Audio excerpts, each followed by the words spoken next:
В Москве прошла встреча глав правительств Евразийского экономического сообщества. Кроме участия в работе расширенного заседания, кыргызская делегация провела ряд двусторонних встреч с членами российского правительства. С министром Федерального агентства энергетики Сергеем Шматко премьер Игорь Чудинов обсудил перспективы строительства на юге Кыргызстана Камбаратинской ГЭС. Это крупнейший проект последних лет, в котором участвует Россия. Москва подтвердила намерение инвестировать в совместное предприятие, которое будет строить энергетический объект $2 миллиарда.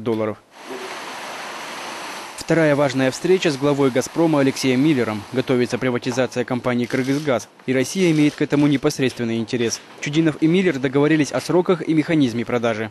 На следующей неделе будет защищаться первый этап геолого-разведывательных работ, который провел «Газпром», и начало второй стадии – это непосредственно бурение, все, что связано с работой геолого-разведывательной группы. Объем инвестиций запланирован на 3 года 300 миллионов.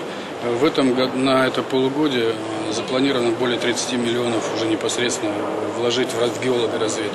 Все эти проекты Игорь Чудинов обговорил со своим коллегой Владимиром Путиным и заручился поддержкой главы российского правительства. Также в Москве кыргызский премьер попросил партнеров поддержать намерение республики присоединиться к таможенному союзу России, Казахстана и Беларуси. В пользу этого Чудинов привел данные о внешнем товарообороте Кыргызстана. Несмотря на последствия мирового финансового кризиса, товарооборот Кыргызстана за 2008 год по сравнению с предыдущим годом со странами Содружества увеличился практически на 40%.